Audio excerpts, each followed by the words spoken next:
everybody, and welcome to a brand new live episode of the John and Wendy Show. Live if you're watching it right now on Twitch at 3 p.m. PT. I am one half of the John and Wendy Show. I am the John in that equation, John the Outlaw Rocha, and joining me is the Wendy in that equation, Wendy Lee Zaney. How are you, Wendy? Hello, hello. It's good to be back for the show. It is good to be back home. Yes. I've it's been a good week so far. Yeah. I Good. just went to the premiere last night for the Ron Howard film 13 Lives, which we will talk about later on the show. But it was a pretty good premiere. It was a lot of fun. Yeah, it looked like it from the videos you sent me and from the clips you posted on your social media. I went and saw a screening of it last night in San Diego, and now I can't stop doing this to people when I pass by them because I love that. Such a cool The move. Thai culture. Yeah, it's such an awesome move in Thai culture, totally respectful and, all that. So I thought it was really awesome. And this is a great, and we'll talk about it later. We'll do our review, Yes. non-spoiler review on it a little bit later, but certainly. Non-spoiler, it's true story. Yeah, true story. Yeah. And if you want to see the documentary that the film is based on, the story the film is based on, you can watch The Rescue on Disney Plus. But this film is 2.5 hours long. So it really goes in to all the specificity surrounding this rescue and wastes no time getting into it, which I think is great. So I'm glad you had a good time at the premiere and you got to see some of the actors, and Ron Howard was there as well. Yes, Ron Howard. I couldn't get a picture with him. He was surrounded by security guards, but I was also very fascinated to meet the actual divers who completed the mission. They were there, so I was actually more interested in seeing them and talking to them for a little bit. So I approached Rick Stanton for a little bit, got a photo with him and talked to him. So we'll talk about that a little bit later on the show. We got so much happening here on the John and Wendy Show. We're going to talk about our Comic-Con experiences, everything we went through there. We're going to talk about the Comic-Con panels, what stood out to us, what didn't stand out to us, what disappointed us, what surprised us, what shocked us. We're going to talk about all of that. There's also an article that Yahoo News posted talking about Comic-Con that we're going to get into a little bit as well. We're also going to talk about a number of things here going on in the phases of the MCU that were announced here at Comic-Con, Phase 5, Phase 6, the end of Phase 4, that Wakanda Forever trailer, the news about Destin Daniel Cretton, we're going to get into that as well. Also, we're going to talk about Will Smith's apology video. I just posted my reaction video to it about an hour ago. I posted it there with some analysis from me looking at it. We're also going to get in some K-pop corner news. Yes. We're going to talk and say goodbye to an old classic snack favorite for dessert that is going away after 30 or 40 years of being around, and more. And so, of course, we'll be answering your questions as you send them in. Send in your bits, send in your cheers, send in your Streamlabs, and I'll be posting the Streamlabs address in the chat, but it's also up there on the screen above Wendy there. So, Wendy, where shall we go first? Well, we didn't have a show last week because we were at San Diego Comic-Con, the first one to be back in person. Well, I guess unless you count the one that happened in November of 21, but it's just on a smaller scale, a trial error, a trial con. Yeah, it was a trial balloon more than anything else, just to give it a try. But we didn't go ahead and do our show last week because we knew that we would be on the ground at Comic-Con. We'd be really, really busy. So we are back today to talk all things about Comic-Con. You we're pretty excited to have this, like you called it, the last hurrah with boys. Yes. Yeah. You were staying at the Bayfront. Okay, speaking of the Bayfront, I actually did want to ask you this. Okay. On the first day of Comic-Con, which is technically the preview day, Wednesday, the hotel workers went on strike. Yes. Because they were not being happy, essentially, with their pay, the treatment from the Bayfront treatment. Yes, and I thought it was such a smart move of them to do that strike. Yeah, right before Comic-Con, an influx of guests from all over, celebrities, vendors, everybody, and they said, "Well, they didn't hear us then; they're going to hear us now." Yeah. Did that affect? How did that affected your stay in any way? Well, certainly it was initially we were uncomfortable, not because they were protesters, more a matter of that the fact we weren't uncomfortable at the protesters. We were uncomfortable that the Bayfront Hilton would allow this to drag on to the point where Comic-Con attendees would be affected by this because people have been waiting, as you said, 3 years to come back to this Comic-Con Me, I've been waiting 4 years because I skipped 2019 for my own reasons. Mhm. So I was ready. So when we saw the protesters, and look, the way the Bayfront Hilton is built is you have to drive up to go Yeah. in front of the Bayfront Hilton. You cannot, there's not an across the street of the Bayfront Hilton that is an equal level. So they couldn't have protested right out on the streets we normally see. So they went and they were allowed to protest literally in front of the doors, the doors Wow. there. And so when we arrived and we saw it, and we had heard stories about it already or news about it already, so we were concerned, like, is our room even going to be made? Do we even have a room? What's the situation going to be? Who is protesting? Who is on strike? And so when we showed up and saw them, we got our stuff out. We took our own stuff in. We did walk through the picket lines because we had to, but we apologized as we were walking through, saying we were in solidarity with them but we had to check in and we had to stay there. So, but I think it only lasted a couple of days. I did not see the protesters again after Thursday. So I wonder if this was just for the first couple of days, and then there were some deals made, or they were asked to stand down and they would be allowed to protest starting again on Monday. I don't know what or they themselves decided to stop protesting until Monday. I don't know. But certainly we saw them for the first couple of days and tried to be as supportive as possible. I always stand with the workers in situations like this. But yeah, that was the situation there. But yeah, we were able to get the room service. No negativity around it. They brought in people to fill those staff positions to do everything there. So our stay was pretty much not unsettled. So it was chill. Yeah.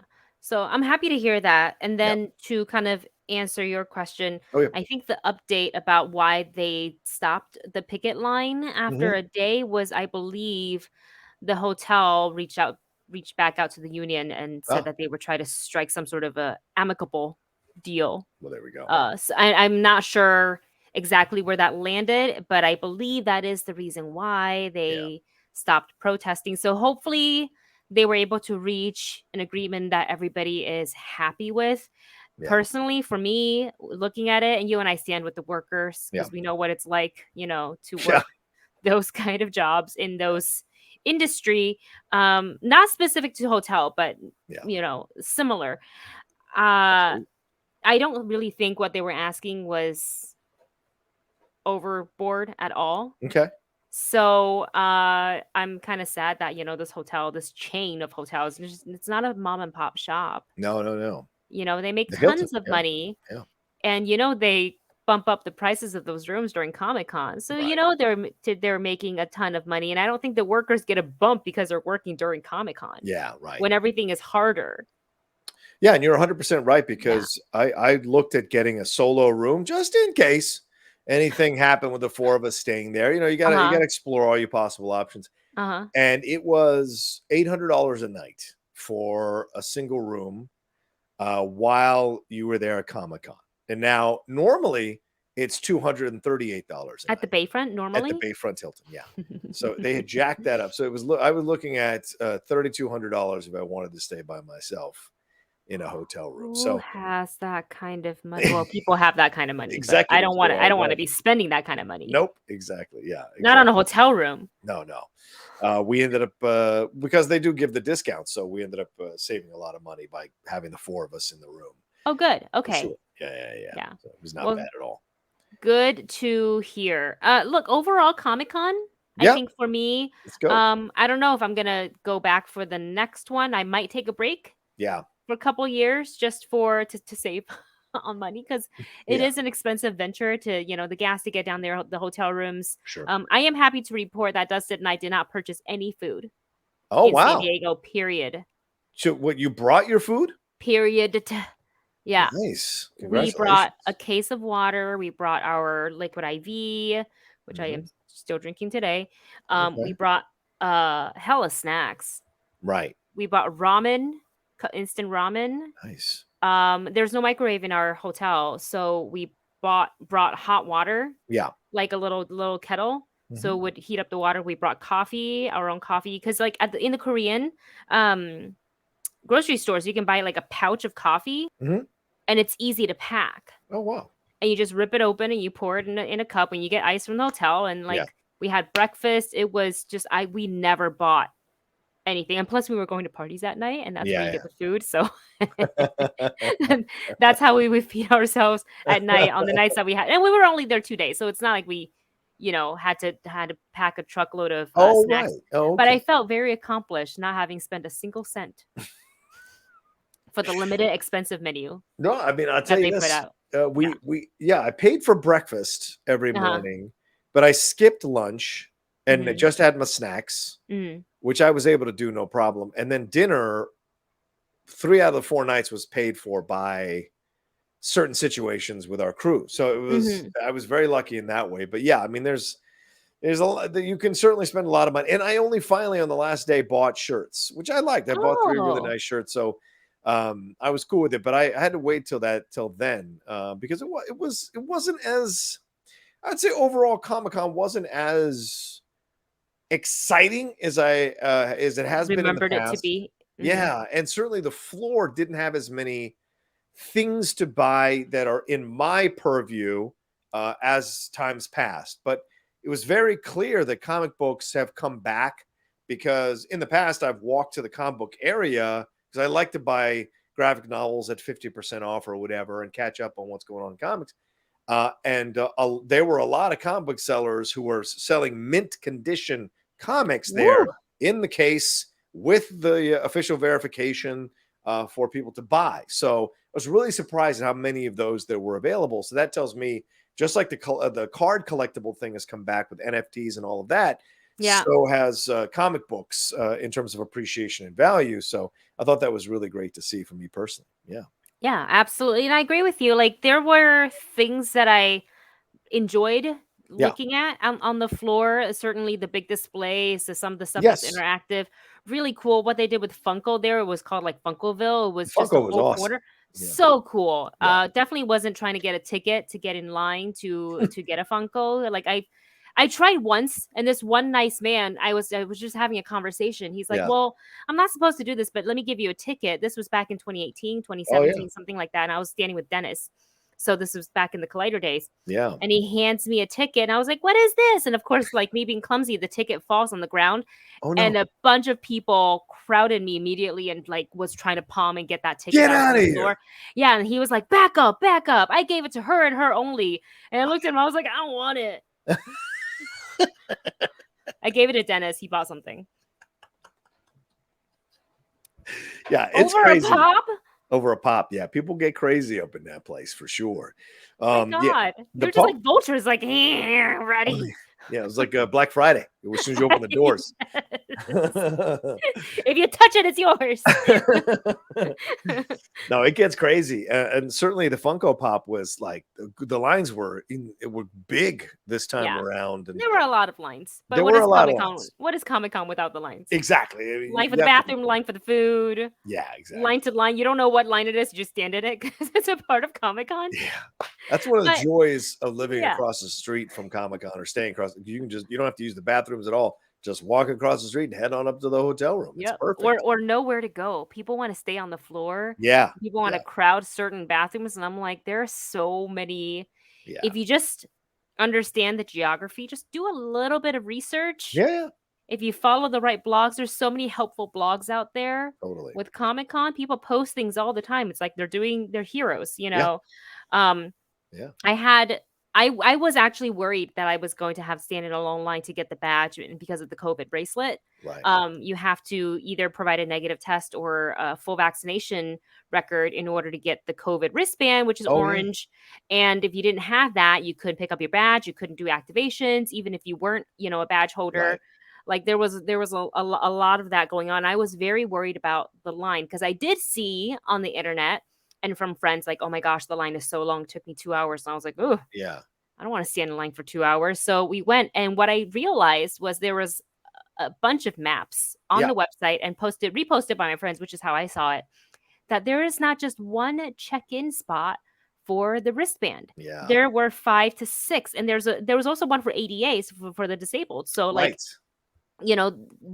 those guys, I'm sure you fast track them through it so they don't have to sit in the sun and wait forever.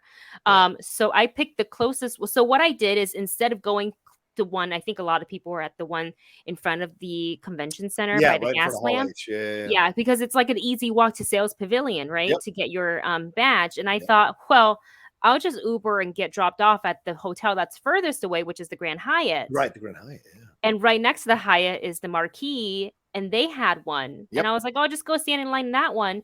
And if you do the reading or just talk to people that's, have been to the con before and understand the ebb and flow of things, they will tell you to download this Clear app. Yep.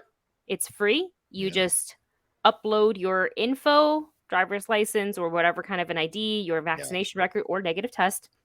And you have that line. They have 2 separate lines. You just have to ask, talk to people. Yeah. Hey, what are you standing in line for?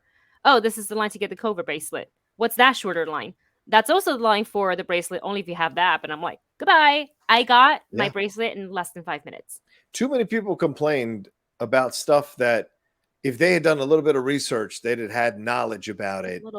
And Comic-Con puts it out there. Look, if you download the app, if you research and sign up for the updates to show up on your phone or on your computer, that'll tell you all the updates. We had all the updates. We had signed up for the Clear app like 3 days before Comic-Con. We had gotten our stuff because Kalinowski sent it to us. Boom. Smart. 3 out of the 4 of us signed up for the Clear app. The 4th person had to stand in line until his Clear app uploaded and everything like that. But it was taking forever because when you're surrounded by all those phones, they're chewing up. You can still see mine. Yes. Oh, there you go. Yeah. Yeah, nice. You can still see it. They chew up the bandwidth, so you can't, or the Wi-Fi, so you can't. Yes, you have to do it before you get there. Yeah. So to do it, like you, we were in and out within 10 minutes, and he had to wait an hour and a half. So that gave me time to go get my badge. My badge was murder. That was murder. Going to pick up my badge because I had a presenter's badge because I was hosting the panel. Yeah. But I did. I had to go. It was up that line. First of all, the line was out the door. But what day did you go? Wednesday? Yeah, I went Wednesday. Yeah, as soon as we showed up, put everything down, walked right over and got in the lines because Mike and Shannon had gotten their badges mailed to them. So I had to go get mine, and I'm standing in that line, and the line is long, and all of a sudden we start moving, and all of a sudden they decided to let people into the floor. So people were kind of crowding in and trying to like intersect with us going in. So it was really rough. And then at some point, the Outlaw came out, and I just said to them, yo, there are 2 lines. If you're going into the convention center, stay on the fucking left. And if you're getting your badge, hang out with us on the right. And Shannon was like, oh, well, I was wondering when the Outlaw was going to show up. There he is. Yeah, and it split. Everybody split up because I was ready, man, because I'm like, dude, we're standing in this line. Cut this nonsense out. Stay on your fucking line, and we're gonna get on our line. And line cutting is no go at Comic-Con. Oh yeah, everybody knows. I don't deal well with that kind of stuff. So then when we got up there, we were moving along fine. Yeah, and then all of a sudden, boom, standstill for half an hour. And I'm like, oh, it's because people don't know where their stuff is. So look, you got to do things in life. You got to take chances. And sometimes playing stupid really helps. So I got into the other line, which was for just regular attendees. And that, you could just walk right in. So I walked in to go get my badge. And I said to them, I don't know what I'm under. I was told I was this, but then I have this. So the guy looked me up and he said, oh, yeah, you're under both professional badge and the attendee and the hosting badge. I said, okay, well, which one do I go? Where do I go? He's like, well, you'd have to go back. And they're like, oh, that big long line. I just got out of that. I don't even know. I'd have to go back to that. He goes, all right, let me just see what I can do. And he walked me around and he stood me in this line with 2 other people who were like waiting for this other person. And that person was helping people get their professional badges. And I was in and out within 10 minutes. And so, sometimes you got to work the system and play stupid, and it helps you out in the long run, So we all got our gifts. There you go. Yeah. Everybody else, the 3 other people that were in line that I know who are in this sphere were like, what did you do? And I just said, well, look, just play stupid, get in there, go do this. And all 3 of them. Sometimes it worked. It is not a guarantee. It's not a guarantee. It's not a guarantee. Sometimes it worked. You took a risk. You could have had to wait double time because you got out. I would have just gone back tomorrow. I would not have. Just be like, give me the attendee one. Yeah. For now. You come back for our dinner. Come back for the hosting one later. Yeah, exactly. Let's go to the chat real quick. Let's see. Travis Earl, 85, cheered 100. Thank you, Travis. Thank you, Travis. Let's see. No Cavill was the big news too, and we'll definitely talk about that. That's from Thurl. And Yeah, Marvel definitely going to be won. talking about Marvel. Yep. Oh yeah, here's a question from Zach. Yes. How How was was the the mask mask? situation at SDCC? I felt when we were inside, Yeah. it's the most people I've ever seen masked up and worn Yep. properly. I have never seen this many. I would say like 90% to Oh yeah. 95% wearing the mask properly. Yep. And I think Comic Con said they were going to enforce it. And I was like, how? And they did. Yeah. They made sure there was an announcement over the loudspeaker Every 5 minutes. and it was loud. Like, Yeah, it was if you loud. and I were standing next to each other talking, I couldn't hear you. That's Yeah. how loud it was, and it Yeah. was like in a way, it kind of felt you felt like it was shouting at you. Right. Yeah. And then but I think also the mentality of everybody being like, "Hey, we finally have this back. Let's not like screw this up." Right. Outside, it was kind of free for all, and that's Yes. fine. You can keep yours. The I kept mine outdoors. on, yeah, whatever. But like indoors, that I think that's where it's important. And I also saw a lot of panelists who were on panels Yes. kept theirs on, and I definitely saw the attendees keeping theirs on. So I think that's really really great of everybody just to like care about other people Yeah. for once. So that's what I noticed. And then Travis says, so both of you guys are clear of COVID at this point, right? I mean, Uh, we don't have any symptoms. yeah, I don't have any symptoms. I'm going to a thing on Monday that I have to be tested for anyway, so I'm just Okay. gonna wait, and I'm gonna go and get a PCR Oh, nice. tomorrow. But I have zero symptoms. We were only there 2 days. Yeah. I was there Thursday, Friday, and like a few hours on Saturday, and we spent a lot of times outdoors Okay. as well. Yeah. So, and that was on purpose. Yeah. That was on purpose. We would time ourselves how long we were inside that convention floor, and I'm like, oh, got it. 2 hours is up. Gotta go. Really? That's Wow. when the KN95 starts to be a little less effective. I think Wow. so. I didn't know In that much of Right. like mass gathering. Right. So yeah. Yeah, we were there from Wednesday through Sunday. And I'd walk the floor on Thursday for an extended amount of like 2.5 hours, which is great, seeing everything, whatever. But yeah, when I hosted my panel on Thursday morning, I wore a mask and everybody on the panel wore a mask. So nice. there was a respect factor there, and certainly everybody inside the room was wearing a mask. So I thought that was really cool. And then going outside, yeah, what Wendy said is absolutely correct. Almost everybody was wearing a mask. I think every once in a while I'd see someone with it just below their nose, but that was really rare, actually. I think almost every time it was all masks all the time. And she's right. Yeah, the announcement was loud and it was constant to make sure people understood it. In Hall H, I wore my mask the whole time, even though the people next to me didn't wear their masks. No. Yeah. But I'm not gonna. Where's the outlaw then? Well, one was an Outlaw fan, so I couldn't really yell at him. So just by random chance, I got sat next to a person who was an Outlaw fan. So I couldn't. Are get they mad. here? I don't know. But I had to be like, okay, I got it. But I'm not going to say anything. But I wore my mask the whole time, and I turned my body away from them. Okay. In some, I'm no scientist, but in my mind, I thought, well, if I turn my body, you're in less of a direct flow. Yeah, exactly. That's what I thought, at least. But yeah, I mean, a friend of mine was sitting behind a guy who was hacking up a lung even while he was wearing a mask, and he immediately moved within 5 minutes. Pass. So just, hard pass. Yeah. And that is why I didn't do Hall H. Yeah. I didn't do it. I drove home. Oh, I can imagine. So yeah, I felt, Mark Ellis and I were talking about it and before we headed out, and I said, yeah, I think we're going to, GTFO on Saturday morning after and I also didn't want to pay for an extra night of hotel because it's expensive. Totally. And he's like, Wendy, you know what? And he's like, I think you got the right idea. He's like, if you can make it through Thursday and Friday and you're clear COVID, get out. And I'm like, peace out. See you later. I'll cover Hall H from home. And I did. Yeah. Yeah, on second thought, I mean, honestly, as great as it was to be in the room, John Rocha, the fan, had a great time in the room.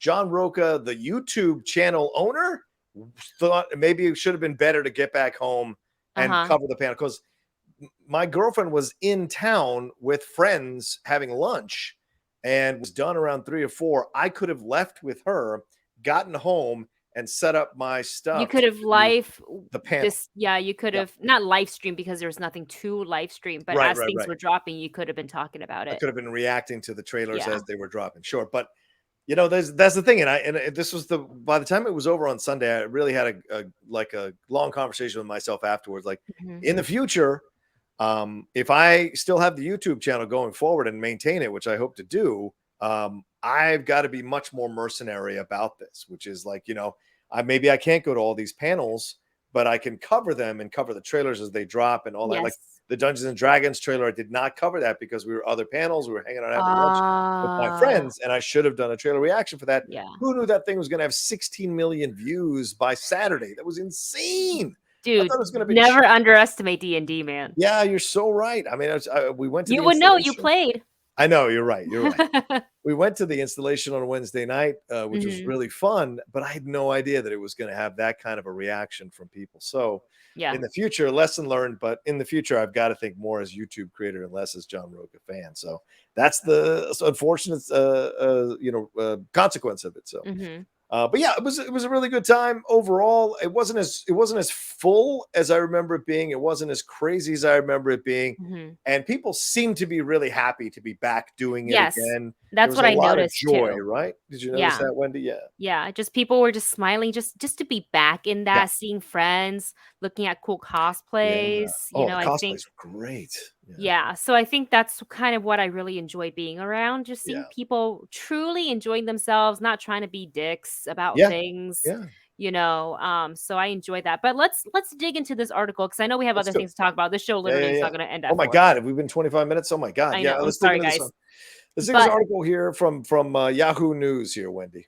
Yes, let's talk about it. The headline says thus: disappointing photos show what it's like to go to San Diego Comic-Con in real life. And just some of the bullet points that they're hitting. Comic-Con is one of the largest, most popular entertainment conventions. And then it says that while the reporters enjoyed other parts of the convention, that they found that it can be more frustrating than it looks on social media. I can't disagree. Sometimes there are situations at a Comic-Con that can be a bit frustrating. And then next bullet point, fans have to wait in long lines. People sit on the floor, navigate the con can be a hassle, which is also not wrong. Yes, but here's the thing. I feel like this report reads as someone's first go at Comic-Con. Yeah. And I am in no way of saying those who have attended many a Comic-Cons, many years, repeated customers are better than the people who are going for the first time. Oh, no, of course. I am not saying that at all. But I would say if you're paying your money to go to a con and you're spending the weekend there, I would hope that you read up some reviews or helpful guides. There's literally an account on Twitter and a website called the Unofficial SDCC Blog. And they have anything and everything you need to know about Comic-Con, and every year they repost the same update. What you want to bring, here's what to look for, best places to eat. Like there are guides to help you, and it's all for free. You just gotta look it up. So I feel like they said, oh great, we can go to Comic-Con, the photos look great, and they just went in without preparation. And they already said it, this is one of the most popular entertainment conventions in the world. It is world famous, San Diego Comic-Con, right? One of the ones that are famous. And so people travel from all over the world to be here, not just because of Hall H, but because they're fans. Right. Of course, you're going to have an influx of people and waiting long lines. What thing do you go to that has crowds, don't have long lines? Right, exactly. I mean, look, this is a lot of people. This is probably more of a Friday or Saturday. What it looks, it didn't look like this way on Thursday, but certainly this is like a Friday or Saturday. But yeah, I feel like what the kids say nowadays, like, tell me it's your first time at Comic-Con without telling me it's your first time at Comic-Con. That's what it feels like. This article here, complaining about long lines. This is how it's always been.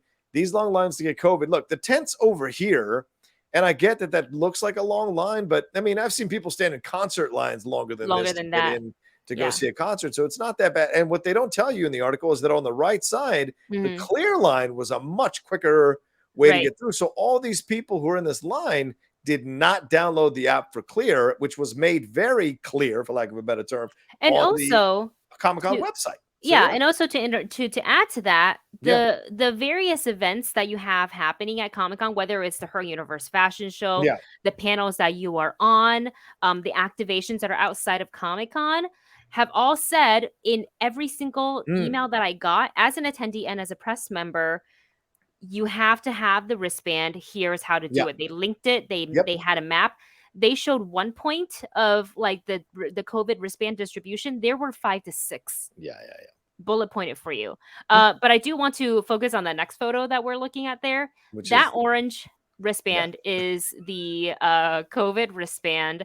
The staff who put it on my wrist said this is waterproof, so you can shower with it. I was like, okay, great. I'm pretty sure this is not coming off by choice. This will stay on until I get home and I rip it off, right? Yeah. Yeah. I looked at this wristband, Rocha, Yeah. and I said, this crap is not staying on anybody. It is not waterproof. You know what's waterproof? These kinds.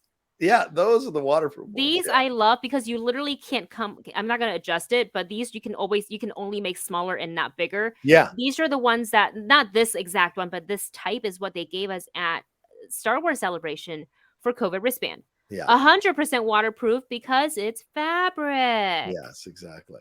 Yeah. And that right there, that is Comic-Con saying, how do we get a massive amount of wristbands to distribute to people without breaking the bank? Right. Right. That's what it was. I mean, did mine stay on fine through all the hand washing and all the showering for only 2 days? Yes, but mine looked like, by Saturday, mine looked like the Saturday. Maybe a little bit worse for wear. Because I washed my hands obsessively. Yeah, so. by Sunday, mine looked like Saturday as well. Yeah. And I had showered twice a day to go out and to go to the con in the morning and then to go out at night. So yeah, definitely shower, but it stayed on. So contrary to my, but I tell you what, I ripped that effer off as soon as I got in the car when my girlfriend picked me up. As soon as we went within 5 minutes, I was just like, yes, freedom. Because I do not like having, that thing on you.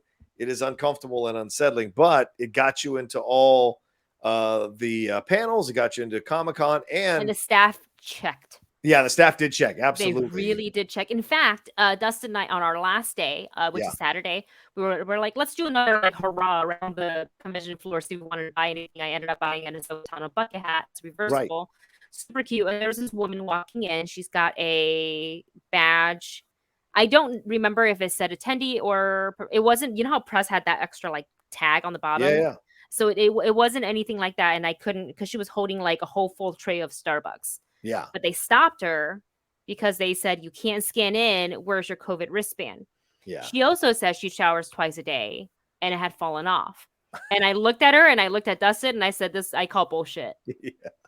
Because at what point you don't pick that thing up and put it in your back pocket and said, here's the proof. Yeah. I really, why would you not do that? Exactly. That looked like you were hurrying your way into a thing. And the staff was like, I'm sorry. She's like, I have to be there. She's like, well, I can't let you in because I'll lose my job. Right. So we can just sit here and do this all day, or you can go back in that line and get a second wristband. I don't know what happened because I kept walking. I was like, this is not my business. But I overheard a little bit and I was like, girl, you didn't have a wristband. Don't lie. Don't lie. You didn't have a wristband. My friend tried to get in without a wristband because he had an orange rubber one from something else and he thought he could sneak it by them. And they were like, that's not the wristband. They like, yeah, they were hawks. This is what I was saying about like the security. Yeah. From Celebration versus San Diego. Oh yeah, totally different. They take, and the volunteers, they take it so seriously. Yeah. So I don't know what it is, how they treat, how much better they treat their security or what, but like people were on it. Yeah, it was no joke. Yeah, ego eyes everywhere. Yeah, exactly. So so with the article, I just think it's really interesting. It really does feel like it's their first time there. That it's surprising to see the Hall H like line. Dennis and I almost slept overnight on the floor to get into Hall H one year. Wow. We ended up not. Yeah. But I think we went back to our place, slept like 2-3 hours, got up at 5 a.m. and relined up because we had gotten our wristbands. Right. If you want a better spot, then you can stay overnight. Then we're gonna, but I was like, no. So we got decent spots. It was fine.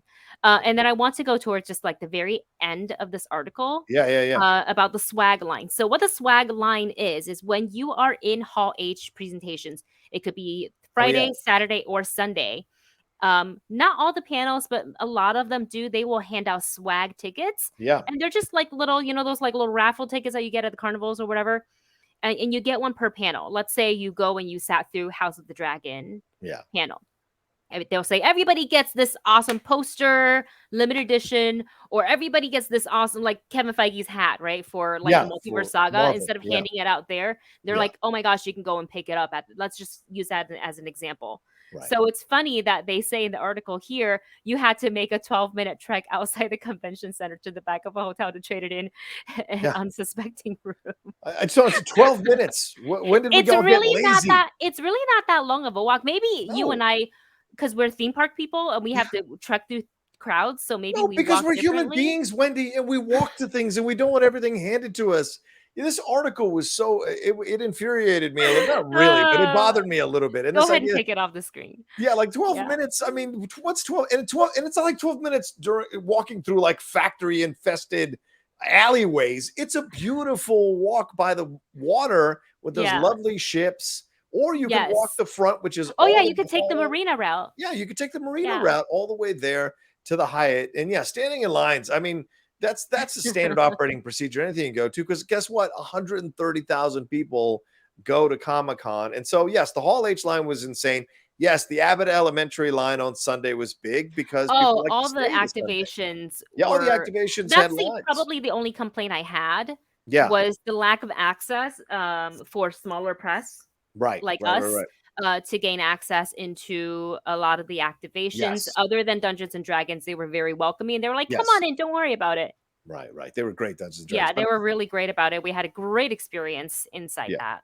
This article also is a bit misleading because, yes, in these tight spaces, they're complaining that security guards came and told people who were sitting in these tight spaces that they had to move. Yes, because you're literally blocking a walkway. But there were numerous areas in the wider areas of the hall where you could sit. You can also go upstairs. You can go upstairs. Tons of resting room upstairs. Places you can sit. So this to me feels like, their editors told them to create an angry Comic-Con article, and this is what they created. Yeah. Yes, shockingly, there's a lot of people. Go to Star Wars Celebration. There's a lot of people. Go to anything. There's a lot of people. And occasionally you'd have people lining up and trying to get in. Of course, yes, it requires a lot of patience. This is the worst. This idea of having to cross train tracks. Give me a break. You're not crossing over electrified. Don't ask them to walk over to Petco Park. Yeah, there is sidewalk over the tracks. You're not walking on the actual steel tracks to get across. So you can break I get ankle. it. The very first time, it's a little disorienting. The very first time I went to Comic-Con, thank God it was me, Dennis, and Campia. Yeah. They had gone and they knew Dennis especially knew his way. So I was like, okay, no problem. And after that, I really got used to the route of it. So I think if it was like my first year navigating it by myself, it would have been a little daunting. That's the joy of it, though. But it's like my first time at Star Wars Celebration, I know that convention center like the back of my hand. Yeah. And I was like, and even me, I was like, where am I supposed to go? You know what? You ask questions and you figure it out. Yeah. Yeah. So anyways, I'm just shocked by this article. I mean, it's just hilarious to me. Like, what do people want? Everything handed to them? There's a lot of people there, and you're going to have to work hard to get things in life. Welcome to the real world. Don't wear heels to Comic-Con. Don't wear bring heels. A pair of flats. I'm sorry you had to walk 12 whole minutes to go get that's a fucking free swag. I'm sorry you had to walk 12 minutes to get free swag. You also don't have to pick it up. You can forego it. Yeah, I did. I gave my ticket to someone else. Yeah, I gave it to somebody else. I was like, Kevin Feige hat. I don't need that hat. I got enough hats in life. Yeah. I think 1 year, we gave away tickets. I mean, we were going anyways, but like there were some people just waiting in line and we're like, we don't want these. Do you want them? You know? Oh yeah. See? Yeah, we did that too. They're like, what do you want for it? I was like, nothing. Take it. I don't want to pack this. AZ Badfish says, cheers. Sending us a 500. Whoa, 500. Nice. Cheers. Thank you Easy. so much. Who says, glad y'all survived another Comic-Con. San Diego Comic-Con should do what BlizzCon does and offer digital tickets with streams of panels and stuff. I'd love that. Yeah. I'd love that. Yeah. Celebration did something similar. They streamed some of their panels, I believe. Yes, they did. Yes, they did. But the digital ticket, I think, would be nice. New York Tribeca Film Festival just did that, where you could buy a festival ticket for I think it was $150 or $250, and you had access to all the shorts and all the movies that they were streaming. Not every movie that was being shown, but certainly every movie that they were streaming and every panel that was streaming as well, that you could watch comfortably from your computer. So yeah, it's a pretty ticket. But if you like films and you want to review the films, that was a great avenue to explore. So I hope more conventions do that. Unfortunately, TIFF is not doing that where they had done it in the past, which is a shame because I think people would be quite happy digital? to pay some money for digital I would. versions of the movies for sure. Because not every movie there needs to be seen in a huge ass theater, you know. So I hope in the future. But let's get into some of these panels here. Wendy, what we yes. we got AZ. Mumra also sent one saying, "Hi, John and Wendy. Question for John. Hello. You mentioned in another podcast you'd like to see Coogler do a biopic. How about a Prince movie? How dope would that be? Can you imagine? But who plays Prince?" And Mumra sending us 25 cheers there. So thank you, Mumra. Yeah, Mumra. Coogler. I want Coogler to do Secret Wars, but Coogler doing a biopic would be a lot of fun. For sure. It would have to be someone epic so Prince qualifies. Oh yeah. But I don't know who would play Prince. You'd have to find an unknown. You have to, right? Kind of like they did with Magic and Kareem Abdul-Jabbar for Winning Time on HBO. Yes. Two actors you'd never heard of or had only seen in a couple things.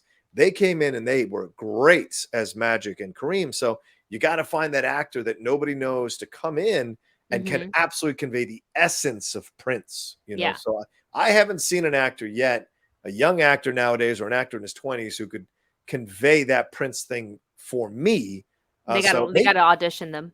Yeah, maybe Brigitte Jean Page from Bridgerton, but he's too tall. Prince is a small dude. He's a diminutive guy. Well, so, I mean, no, not Donald Glover. Donald Glover's too old. He's in his 30s. He's in his mid 30s. He can't play, right? He can't play Prince. I mean, never say never. Depending on, well, how old was Prince when he? Yeah, Glover is almost 40 years old.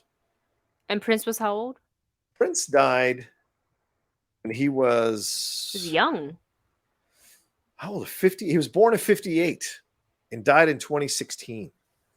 So so about 58 years old. He died when he was almost 60. Oh, Glover can do it. But maybe Glover could do the later years, right? Because I mean, Prince was in his 20s. But I don't know. I mean, if you're born in 58, that means and Purple Rain came out in 1984, which is when he blew up. He's 26 years old. So you've got to have somebody who's around that age to play Prince and get him through you got to do Prince in the 70s. Yeah. With controversy. I don't know. I think they're better off casting somebody who has not either been in too many projects or like audition for a completely unknown person. Yeah. You know, fresh talent. Yeah. Exactly. Fresh talent. Yeah, fresh Prince talent. was 57 when he died. Yeah, exactly. Almost 60, for God's sakes. Wow. Yeah. All right. So those were the Streamlabs. Let's get into some of these panels, Wendy. I know the show is running long. We're at sorry guys. It's going to run a little bit long today, but we're going to try to get past. Specifically, I did want to talk about Marvel because I haven't talked to you. Literally, today's the first time I've talked to you since Comic-Con, so it's been a bit. You were in Hall H. I was for the Kevin Feige show. More shenanigans. We tricked our way into Hall H as we do every year. There's a press line. I wasn't pressed this year. I wasn't pressed. That's right. Yeah, I forgot. So I wasn't in there for DC or for whatever came after DC. And then one of the people I know who works for a certain studio reached out to us and was like, "Hey, I've got 2 get back tickets if you guys want to get back into use the tickets to get back into Hall H as if you've been there the whole day." And so we rushed over there, got the 2 tickets, and pretended like we had been in there the whole time. And then we found seats, but we couldn't sit next to each other because it was so full. You only had like random 1-seaters. Yeah. So he was like 6 rows behind me and I was on an end seat. I mean, you were going to talk to each other during the thing anyways. Well, I mean, maybe, but. Yeah, maybe record a little Geek Buddies 5-minute thing or whatever. But yeah, we were there. And so I got in right before the Sandman panel started. Nice. I got to see that, and I got to see the women who kick ass, or the bold panel with those 4 ladies out there talking about their experiences in Hollywood, which was a really great panel, but a tough panel as well to hear some of the stories. Yeah. And then boom, the Marvel panel, and the Marvel panel was like that was it. If you missed every panel at Comic-Con, Wendy, and you were in the Marvel panel, you still won. Yep. You still won. Absolutely. Yeah. It was so good. From beginning to end, they choreographed this perfectly. Ash Crossan hosted the panel. Our friend Ash Crossan did a great job, following the script, throwing in her occasional quips where she could, and keeping that thing rolling with her and Kevin Feige. She's got a great rapport with the Disney fam. Yes. And I say that because, she also moderated the Mando Plus panel. Yes, right. Exactly. For Star Wars Celebration. And I know they all, the producers, the filmmakers, the actors, they have a good rapport with her. They love her. And I think Disney loves working with her because she's professional. Yep. She's very easy to work with. Yep. So it totally makes sense that she was asked to moderate this huge panel. I'm sure she was a little nervous, but I was watching her now. She makes it look so easy. She does. Her and Tiffany make it look so easy. Oh my gosh, so unbelievable. What was your favorite announcement? I know we're running short on time, so we're going to condense this. What was your favorite announcement in that entire Hall H segment? I think, in the Marvel segment, sorry. Announcement, Phase 5 and Phase 6 announcements were my favorite announcements. Favorite trailer was obviously Wakanda Forever. That just can't be touched. Yeah. But the announcements of Phase 5 and Phase 6, and I've said this on an earlier show, that I think Feige came to this convention very clear that he was going to end Phase 4 as soon as possible. And so ending it on Wakanda Forever is perfect, because that's, from what I'm hearing from people who are working in post-production on the movie, this is one of the greatest Marvel movies ever made. And so to end on a high note will make people have to reassess Phase 4 overall, because there have been so many articles talking about how Phase 4 has been a disappointment. And Feige made it very clear that Phase 4 is about healing and it was about processing and healing from all the loss after Infinity War and Endgame. So that's what that is. And now Phase 5 is going to be about getting everybody back together to fight this big baddie again. And then Phase 6 will be the end of that whole multiverse saga. So that's kind of what he was talking. So him announcing all of that and announcing Daredevil, that'll be 1 season, but 18 episodes. That blew my mind. Him announcing Fantastic Four will open Phase 6. And then him announcing that the last 2 Avengers, that Phase 6 will end with 2 Avengers movies, Avengers The Kang Dynasty and Avengers Secret Wars. Those were the announcements. I was like, I was losing my shit. So yeah. I gotta agree with you there. That Wakanda Forever trailer did me in. Man, she had to say it that way too, and in only the best way. Yeah, Angela Bassett can deliver that line, and I was holding back. Like, as soon as I heard the music kick up, I was like, they know what they're doing. They're not gonna get me to cry. And then she said what she said, and I was like, I said, oh no. It's funny. Somebody asked me, did you say oh no because of what she said about losing her family? And I said no. That oh no was for me, because I was holding it together. I was not gonna cry in a trailer reaction, and I went, oh no, because the tears started going. I was like, I can't stop now. Have I not given enough? Oh my God. That killed me. The Queen, everybody. But the things that you all didn't get to see, the event. Yes, what didn't we get to see? Tell us about that. The Guardians of the Galaxy Volume 3 trailer, which is just, how can I say this? It's not as emotional as Wakanda Forever, but it's damn close. Really? It's damn close. I cried twice in that trailer. I got emotional twice. You're gonna have to bring trailer. Tissues to that movie. It's Guardians, and they brought out fun. They brought exactly. Well, this James Gunn came out and he said very clearly, this is the end of his run with Guardians of the Galaxy. This is the end of his time with them. And a lot of the actors had not seen the trailer and the footage put together, and they were reacting to it, and they were all emotional on the stage, like crying. Karen Gillan was crying, Palm Clementieff was crying. And then Ash, because he's so genius, went to Sean Gunn, James Gunn's brother, who's in the movie, obviously taking over with a Yondu role. And he got so emotional talking about the journey with his brother, doing these films over the last 10 years and seeing his brother. And he said all the stuff that my brother went through to find his way back to being the director of this movie. And so Feige tried to shut that down a little bit, but James wasn't having it. James was like, yeah, I did. I went through some shit. And like, oh. But, it was really emotional. And what you got from there was so cool. Plus you get this great moment in the trailer where Chris Pratt is just scream crying about something that is happening. and that emotion. You're Oh like, no. oh fuck, what is happening? Okay. So, and it is the backstory of Rocket. Of Rocket, yes. I'm telling you, I'm getting emotional. The 2 shots of Rocket when you see the high evolutionary reaching into the cage to pull Rocket out, and then when Rocket is doing this very complicated design, and he looks up with just these puppy dog eyes to the high evolutionary to see if he approves of him. It's the backstory of Rocket, and I think that. Oh, that's why he's so hardened and Yes. and Yeah. dissociates with everything. Oh my gosh. And I think Rocket might die in the movie, and I think that might be what he's I'm not crying betting. about. I'm not betting on anybody like who makes it. Like I don't Yeah. even want to guess because it's gonna hurt Everybody too felt much. like afterwards, Wendy, that everybody dies in the movie. And that's like, oh my God, everyone was feeling this way, man. It was crazy. And then plot twist, they're all from the multiverse 838, and it doesn't matter. They continue on. And then the other one was Ant-Man and the Wasp: Quantumania. Yeah. We got to see a trailer for that, which looks awesome. MODOK, live action MODOK is in the trailer. Was he actually was in it? He's actually in it. You see him rolling and coming up and screaming, and it was not Patton Oswalt, no. Okay. And you see Kang come in at the end of the trailer to confront Ant-Man, confront Paul Rudd.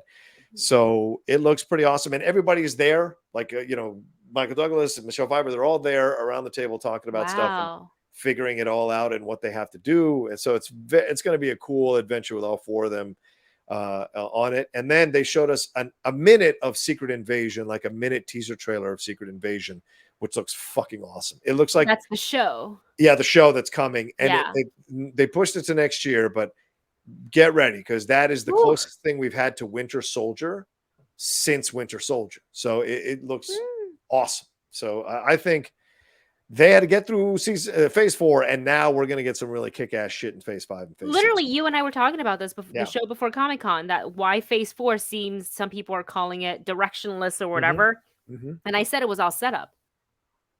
Yeah, and we need to deal with some stuff. You're absolutely right. Before we move on. Yep. Because why would you feel the importance of stakes when they announce Avengers, The Kang Dynasty, and Secret Wars without the stakes? And why do you care for these other characters that are newer? Yeah. There's a whole, we've been saying this, that Marvel has a whole roadmap, and the whole thing isn't even revealed. If you look at phase 5, there's a lot of blanks waiting for X-Men to hit those, to fill some of those blanks. So I think it might happen, but I don't know. We'll see. Maybe D23 will reveal some stuff. Maybe. For us. Very possible. Yeah.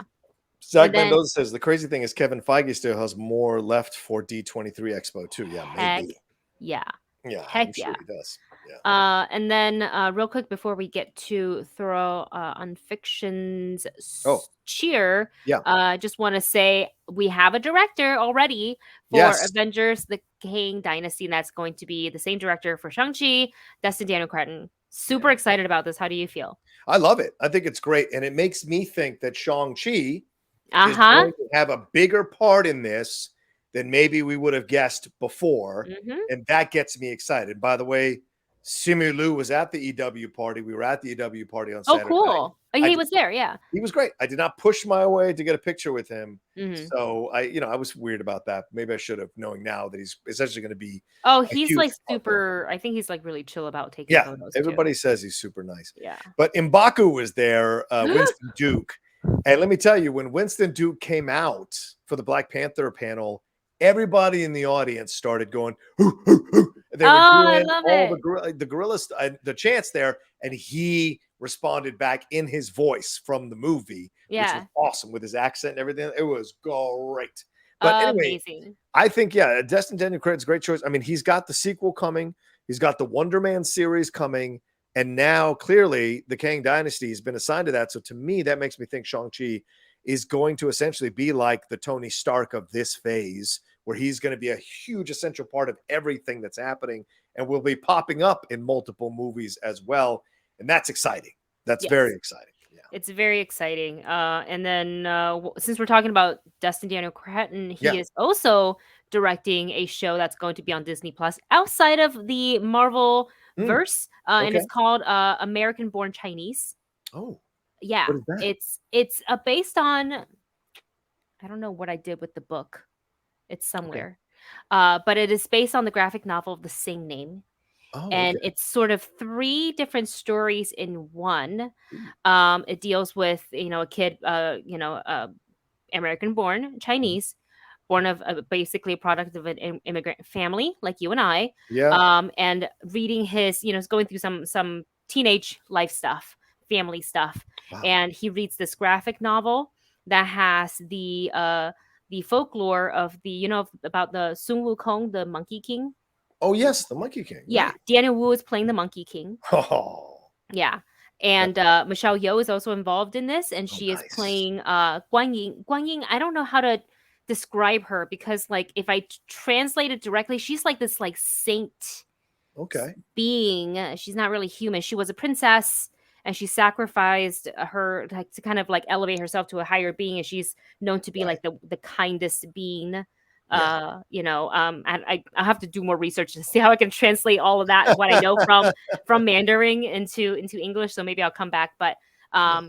so that universe kind of comes into the real world universe of our Oh, yeah. protagonist, and there's also a third part story where he watches an online kind of sitcom, so similar to like remember like Growing Pains and like Yeah. Full House and something similar like that. But they have Ki Kwang who is in this Oh, as well, nice. playing that token Asian character that's kind Yeah. of like the butt of the joke. So there's three parts of the story but they're all parallel to the antagonist. So that is the series that Destin Daniel Cretton is working on. I got to go to the mixer for this party. Nice. Oh, that's It was great. my favorite mixer out of the whole thing. And I know like fandom and EW and all those parties were fun, but did they have boba? I don't think so. I don't think so. Literally, I asked for a picture with Daniel Wu, and I was Oh, so nervous. yeah. I was like, "Oh my god, it's freaking Daniel Wu, right?" And I was clutching my boba like this, and I was like, "Can I have a picture with you?" And he's like, "Yeah, sure." And as we're taking the picture, he goes, "Hey, where'd you get the boba?" I was like, "At the bar." He's like, "They have boba." As soon as we Oh, finished nice. the picture, he went and got a boba. And I was like, "Yes." So it was a good time. The series looks really good. I'll probably post a little bit Nice. more about it on my social when I have time to go through my 50 million video clips. Future Academy Award winner Ki Hui Kwan. Yeah, I like Oh him. my Yeah, god, he's so excellent. I'm loving this like he's good. renaissance of just all the years we missed out on this man's talent, man. It makes me Yeah. so mad. People you never know in life. Like, just listen. You never know in life. Just because it Gosh. looks bad or you quit something or it just isn't working for you at that time, it does not mean that down the road it can't work out for you. I Yeah. say this all the time. You just never know. You got to stay in the game. You just got to stay in And the he game. sure did. He never stopped training either. That's the No. whole thing. Yeah, He exactly. was still training and he added, kung fu and Yeah. cinematography and producing and all of that under his belt. Anyways, that I guess kind Yeah. of wraps up our Comic-Con talk. And then We got there on Theral. fictions. Yeah. You got it? Okay. Says Shazam, House of Dragon, and finally D&D movie Three Dragons theme. Oh, Um, that's true. yeah, did you like the Shazam 2 Black Adam present? Did you see some of the presentation?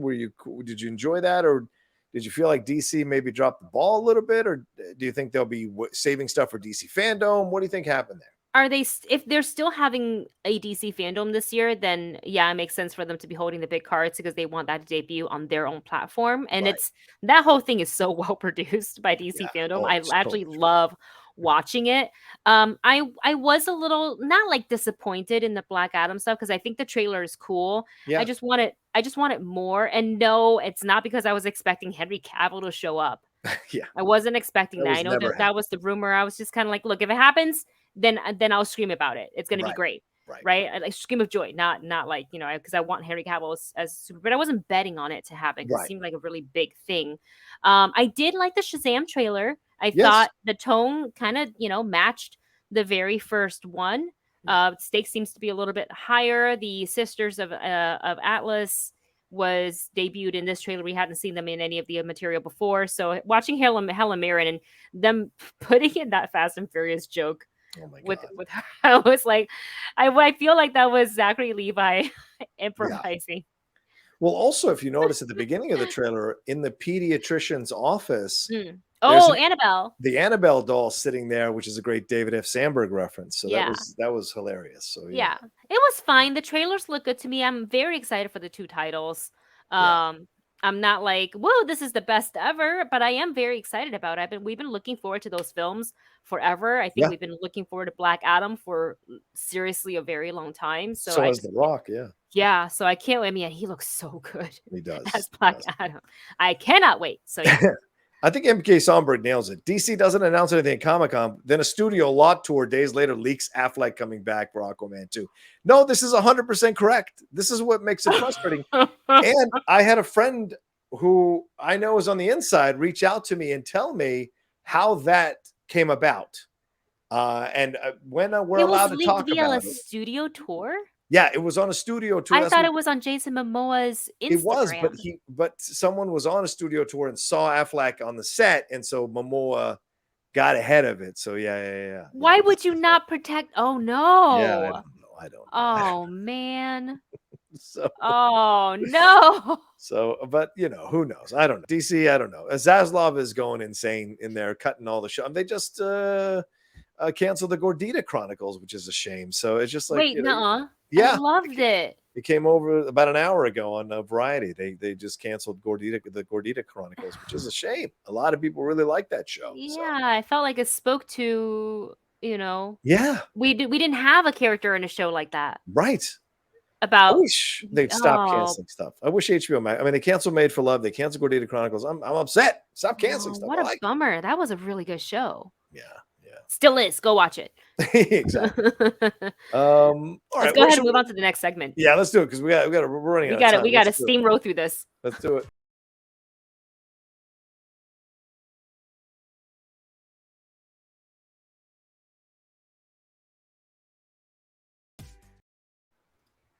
Yeah. What's trending, Wendy? What is trending? Real quick, K-pop corner right here. We've got Blackpink, my alt group. They are coming back. We know they're announcing a comeback in just about a month. Well, less. Actually, they said August. So I don't know when in August, but it's coming. But they did hold a digital concert on the mobile game PUBG. And they performed a lot of their songs. And they debuted a brand new song that fans have been waiting to hear. It is called Ready for Love. We heard sneak peeks of it during their Netflix documentary, Light Up the Sky. You can hear them. So it's been sitting on the shelf. It's been done recording.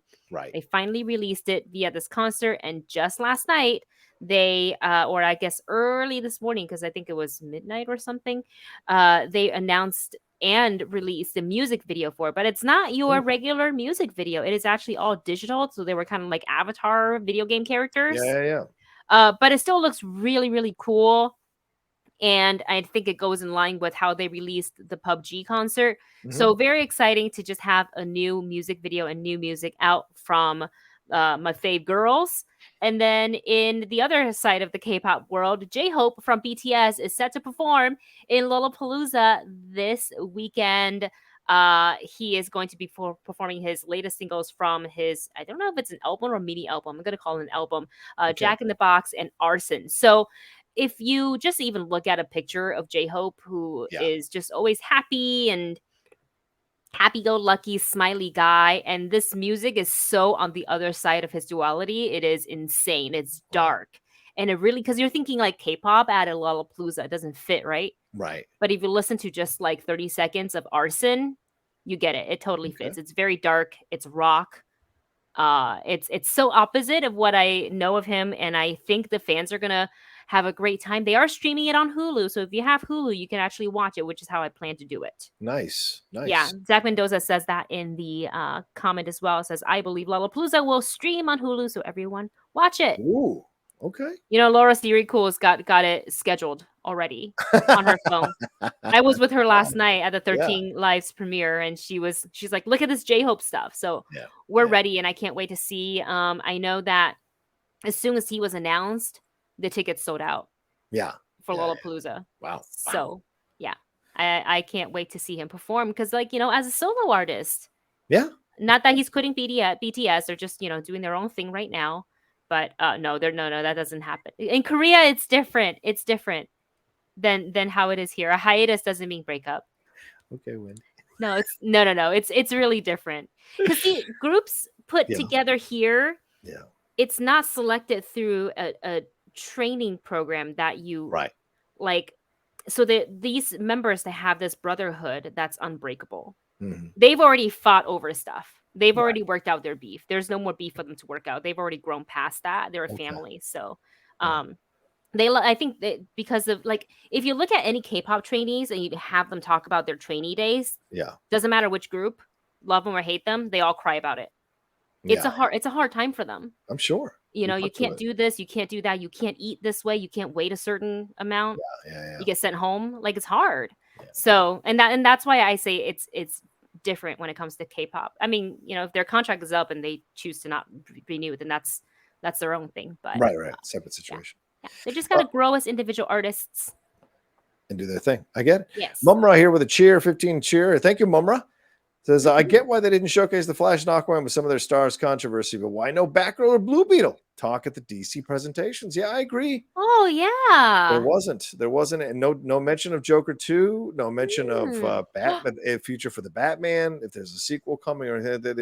It was just Shazam, Fury of the Gods, and Black Adam. So yeah, it's really odd. And I think maybe because everything is up in the air. Oh, you don't think it's actually because they're holding things in for a potential DC fandom? If there's a DC fandom, then yes, what you said makes absolute sense. But if not, Zaslav has come in and thrown everything up into the air. So he is skeet shooting projects. So it's like you don't know what's going to stay around and what's not going to stay around. So I think they just knew this is coming out and we know this is coming out. So let's just stay with the things that we know for now. And if there's a DC fandom, then it's more like, well, let's give them a taste of this. Then we're going to give them our own presentation, which we can drag out and do separate panels for each movie rather than having to shove in all our movies into one panel. So that may be the reason, but we shall see for sure. Because we're running out of time in the year, Wendy, for them to do it. They are, that's true. That's true. Yeah. So we will see.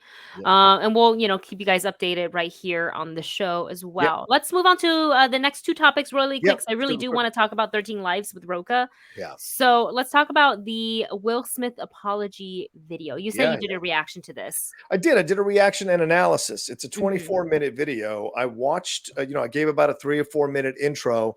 Then I watched the video and paused it and stopped it at certain spots to talk about some of the syntax and dialogue and the approach, because it's not an apology. He doesn't go on for like 5 minutes going, I'm sorry. I'm really sorry. This is why I'm sorry. No, he's answering questions that fans have sent in or people have sent in to ask him about where he's at on the apology, where he's at in the relationship with Chris. If his wife had something to do with him getting up and slapping Chris, and then where he's at right now in coming to terms with what he did.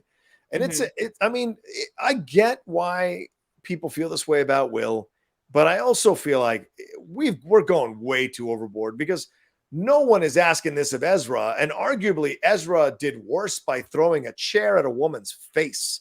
Okay. That was way worse. Now, it's not on the Oscars broadcast, so there's a difference there, and I totally get it. Yeah. But I it's kind of break down what he had to say. And as someone who's been through his own mental health journey and the stuff you have to navigate, I kind of spoke from that place after the video was over and seeing some of the connective tissues that you kind of experience when you're going through something like this. And I think Will is still in his process, and I am so wondering why he did this video now, because you can tell he's only 3 months out from the slap. There's still healing. There's still processing. There's still therapy going on. This is going to take some time for him to understand what the real source of this was. Oh, yeah. And then deal with it and then heal from it and then incorporate his new way of thinking into his life. That takes time. Yeah. Therapy is not a 1 week. It takes time. And so from what I saw from the video, and if you guys want to watch my reaction video, you can. It seemed to me like he was honest and he was contrite, but I also felt like he was still kind of in the middle place about how to use certain terminology and where he's at emotionally. Yeah. I see. So, I mean, for one, I think it's thoughtful that he did put out an apology video, and I don't think this is him trying to like get heat off his back or whatever. I think he's done a lot. He's resigned from the academy, there's a lot. I still don't agree that that should have been the action that he took Right, in of the course not. moment. No, That no, I just don't think hitting anybody no. over that is the right action. But we got to Yeah, let the man work through the thing, and we have to let Chris Rock work through his thing too, yeah, because he yeah, was the one that got hit.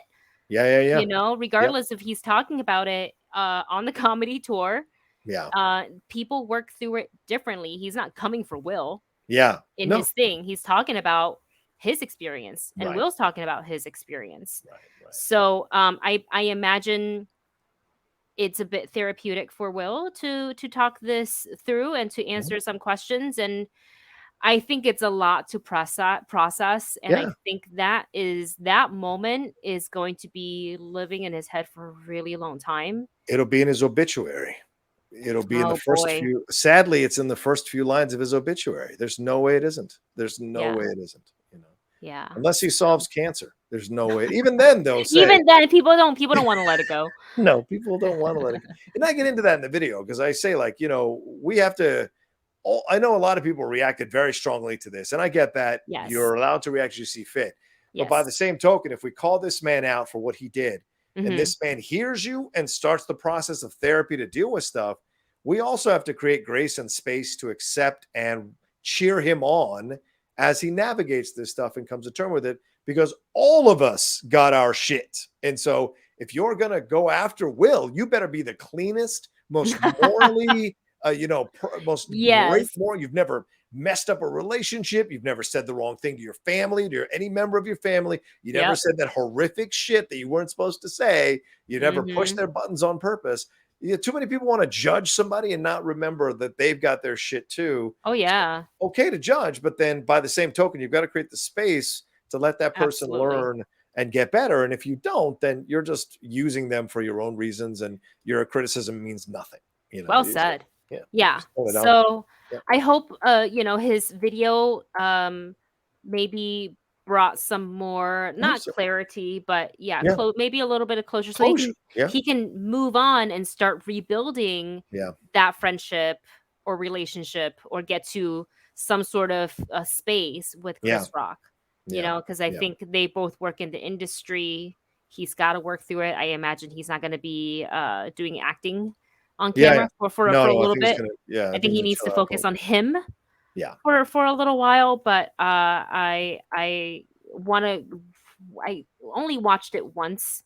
hmm. I think I might want to give it another watch, The just to apology kind of, video. Okay. yeah, because the first time you're watching it, you're reactionary to Yeah, everything he's of saying, course, right? of But I course. think I want to let that simmer, and I want to give it a Fair enough. replay. Maybe I'll watch your reaction to If it you want, instead. sure. Yeah, just to Feel free. get some more thoughts Yeah, on that. And with that, to end our what's trending segment, yeah. you guys remember the Choco Tacos, the ice cream bar? Come on now. Remember this? Look We'll at say that. hello to this deliciousness and say goodbye, because it is going away forever. It's gone. No more. No more Choco Tacos for anybody. I'm I've angry about it. seen. I've seen recently some people try to denigrate the Choco Taco by saying it's a smashed drumstick. It is not a It's drumstick. not. It's completely a different thing. You're an insane person to say that.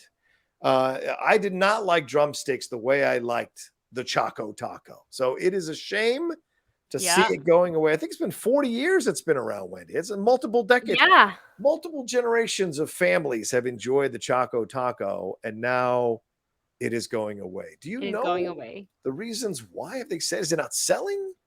Are people not I buying don't think it? it's not. I don't think it's not selling. Let me. Oh gosh, where is my thing? So according to, this is straight off Twitter. So Yeah. take it with a grain of Take salt. a grain of salt. Take it with a grain of salt. According to theweek.com, they Yeah. have released Klondike is the company that, actually, I did not know this prior to reading this. I Yeah. just thought Choco Tacos were just Taco Tacos, but it's by Klondike.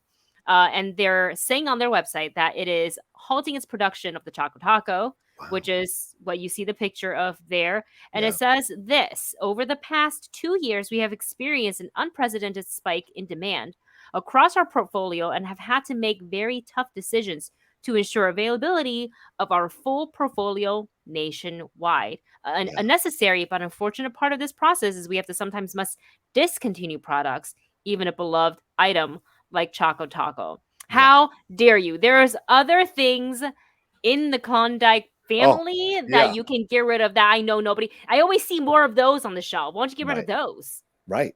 Yeah. I'm very passionate when it comes to my ice cream, guys. I agree with you.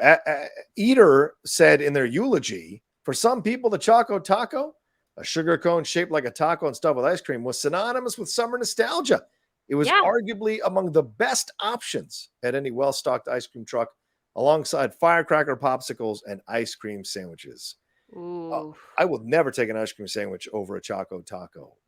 The only thing I take over a Choco Taco is maybe the chocolate chip ice cream sandwich, but not those ones with the black on the top and bottom. I don't like those sandwiches, but the cookie sandwiches. Which one are you talking about? That's what I'm talking. The cookie ones, the chocolate chip cookie ice cream sandwiches, the circular ones. Those are great. The rectangle ones with the black cake on the top and bottom, no thanks. Those like the ones that melt as soon as you. Yeah, those are fucking boring. I mean, Klondike just partnered with Taco Bell, who discontinued the Mexican pizza, so only to bring it back. So maybe they're using a little bit of that logic, like, hey, let's take it away for a while, make a big deal, and then when it comes back, everybody's going to want it. It's going to be like the Twinkie. Remember when they discontinued Twinkies? Oh, yeah, the Twinkie, right. What if it's that? Yeah. Well, it's going to be that. Yeah. But look, I am saddened. I love the Choco Taco. I used to get it all the time. Yeah. The Choco Taco was the shit. Yeah. It was lightweight, too. It felt like you weren't eating that much ice cream. It felt lightweight. And it was like a fun, you do like the sideways lean when you do the taco, like 45-degree head dip. That's how you eat the ice cream. Like it was a real taco, so the other side doesn't dribble. I miss being a fat kid with the chocolate stains all over my mouth and on my shirt. I miss being the fat bowl haircut kid who had loved his Choco Taco at the local 7-Eleven. Or the Highs for you East Coast people, the Highs. Convenience store. So yeah. I don't think. Anyways, if you see a Choco Taco in the freezer section of your grocery store, just grab it because you never know. Yeah. Get it. All right. Well, let's wrap up here, Wendy, with our recommendations and reviews. What do we got here? Yeah, I do want to talk about 13 Lives. That is going to be primarily on Prime Video August 5th, but it is in select theaters across various cities and here in the United States today, which is why I thought it was important to talk about it, because it is based on the true story. And I will say, usually, when they take something like this, a true incredible event like this, and they turn it into a Hollywood movie, they make it super dramatized and you're just too flashy and you got, these actors playing this and you lose the sense of the story and it becomes about the Hollywood part of it. And it's a white perspective as opposed to showing the actual perspective from the people who are the actual victims of the situation. Yeah. Not this movie. Nope. Not this movie. Ron Howard really chased down the source, went back. I believe most of it was shot actually on location. Certainly looks like it. Yeah, certainly looked like it. And just to give you guys a bit of premise, 13 Lives is based on the true event, the crazy, incredible rescue mission of the wild boar soccer team from northern Thailand. They were 12 kids and their coach, ages from, I think, like the youngest was maybe 11 or 9, and the coach was 25, being the oldest of them all, but the kids were like under 18. Went inside this cave and they became trapped when the monsoon came early, and the cave, which is not like some unexplored cave, it is a tourist attraction destination, so it is open to the public. And the reason why they were in there is because they wanted to explore a little bit. Some of the kids actually hadn't gone in before, even though they do live there. So they went in. Unfortunately, it's a bad scenario. The cave got flooded. Their ways out were blocked. They knew they couldn't get out, so they waited. And these incredible divers, that doesn't belong to the military, like Navy SEAL or anything like that. They do it as a hobby, but they are the best of the best when it comes to cave diving. We're able to come up with a strategy to rescue these these people out of the cave. So that Mhm. is a true story in the news. Yeah. And so no spoiler alert there because this happened like years ago.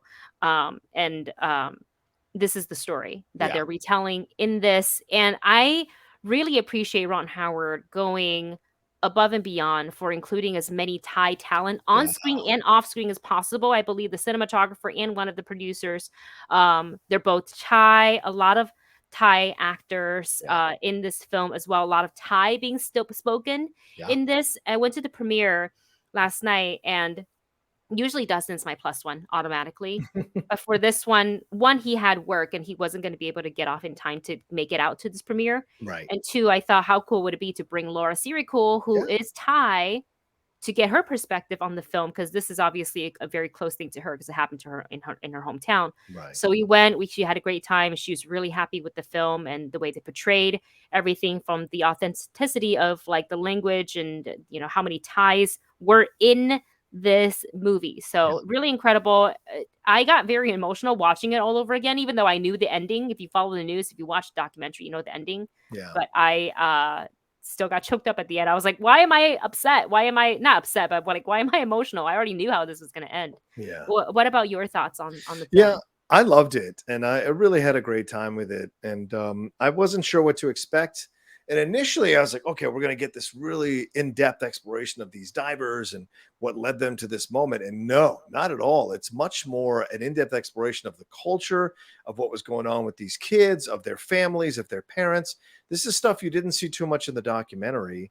And then the real kind of showcase of the nuance of the rescue, how many people were actually involved, all the things that were done to save these kids. Like a lot of people came. I think it was like 10,000 people from like 13 different countries or whatever. It's insane how many people got from the together. world. Yeah, from the world, Australia, from all the over the US, world. UK, China, and everywhere. the tactics that were used to like divert the water, the tactics that were used to pump the water out, the tactics that were used to map out the cave, the tactics that were used to make sure the kids were alive when they found them and they keep them alive, and then how they got them out. You hear about it in the documentary, but there's not actual footage of what you see them doing.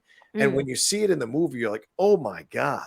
Plus, the way they shoot in those tight areas of the cave. Cinematography is so good. The cinematography is insane. Wendy's right. And I was getting like anxiety and panic attacks small space because of the small spaces. Yes. And them having to drag another human being who is, sedated through those moments. You're just like, oh, through those sections rather. You're just like, oh my God, so much. You're just thinking, how is this real? Yeah, right. How is this possible? Right. Yeah. Exactly. So, and it's great performance. And Colin Farrell is great in a role that I've rarely seen him play. Kind of like kind of like a weird geeky kind of IT guy.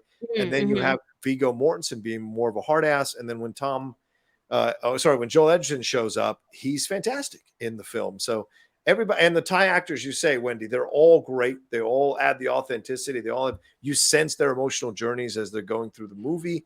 And when certain people pass away in the movie, you feel that because you've had time with these characters, time with these relationships. So it's a really good film that I enjoyed thoroughly. Yes. And Howard got out of the way. He just directed. Yes, he did. Right? Yeah. He just let the story, because the story itself is incredible already. Yeah. So he just let the story do the work. And what was cool about being at the premiere, and I think to me, even cooler than meeting Ron Howard, and I mean that's great. That's because he is an incredible filmmaker. Sure. But I really wanted to meet the actual divers. Yeah. Oh yeah. And they were all there. Like Vern was there, and Jason and Chris and all of them were there. So I spoke with Rick Stanton for a little bit, who you see a lot in that documentary, and is played by Viggo Mortensen. So it was nice to like chat with him about it. I did ask him. I was like, after the ordeal, did you go back to cave diving right away, or did you feel you want to take a break? He goes, oh no, I love being in that space. He loves cave dive, loves it. He goes, I love being in the water. That's like his happy place. Yeah, I'm not sure, but I think he started a relationship with one of the Thai nurses, but I'm not sure. I don't know if that actually In the happened in the documentary, doc. it They allude was to it, don't they? I thought they allude not to it. in the movie. No, I no, know in the in the doc. I mean, in the doc, it I think. so she is a friend of a friend. They had mutual friends. Oh, And okay. she was actually on holiday in the UK, Gotcha, gotcha. and they introduced them, and they kind of got along really, really well, but then she was going home, and Right, he actually asked her, he's like, I think he was interested in pursuing things further, and she's like, "Well, I right, gotta go home." And he was like, "Well, I hope to see you again." There was kind of like no pressure. right. But then she calls him and be like, "Are you seeing what's happening in my hometown?" And I want to say that she also helped getting Oh, getting was home. also in part of helping getting him there because he Right, cared. right. And again, not many people can do this, and that's what the story is so incredible, because they Yeah, literally had the Thai Navy SEAL as a part of the rescue mission. right, right, And the Navy SEAL is like, they are some of the best trained people in the world right. when it comes to water operation. But cave diving, like a lot of you guys are saying in the chat, It's is a whole nother ball. it's another beast, and there Yeah, were currents and very, very tight spaces that, unless you did it all the time just as a passion, yeah, yeah, you wouldn't know. So yeah. go watch the film when it comes out on Prime Video. If it happens to be playing in a theater near you, it is cool to experience that on screen. Yeah, it's Um, 2.5 hours, just to warn you. It's 2.5 yes, hours, time your bathrooms. but they zip by. They Yes, zip by for sure. they And really do. Mumra wants to know if this is Antonio Banderas' movie, The 33, was based on the same event. No, it's just the 33 is a different true story about the 33. Is it Chilean miners who were trapped in a cave? That's a completely different story than this one. This one was in Thailand. That one I think was Mhm. in Chile. Mm. So there's two different movies, but that one is damn They good. were also trapped underneath Yes, for like multiple days. yes, yes. Yeah. And that was a really good movie as well. So, anything to recommend before we wrap up? That's out now, Wendy. Actually, I guess because we're on the theme of the Yeah, 13 Lives, if you haven't checked out the documentary, it is on Disney Plus. Rocha it said is. already it's by Nat Geo. But if you want to hear Rick Stanton's account, he Ooh, has a book out that is called Aquanaut. So like astronaut, but Aquanaut. nice. And I'm gonna download it on my Audible because that's the best way for me to consume books at the moment. So go ahead and check that out. I started it last night. Ah, see, there you go, ladies and gentlemen. Nice, nice, good stuff. As for me, I don't know. Do I have anything I recommend? I don't know if is there anything new I started?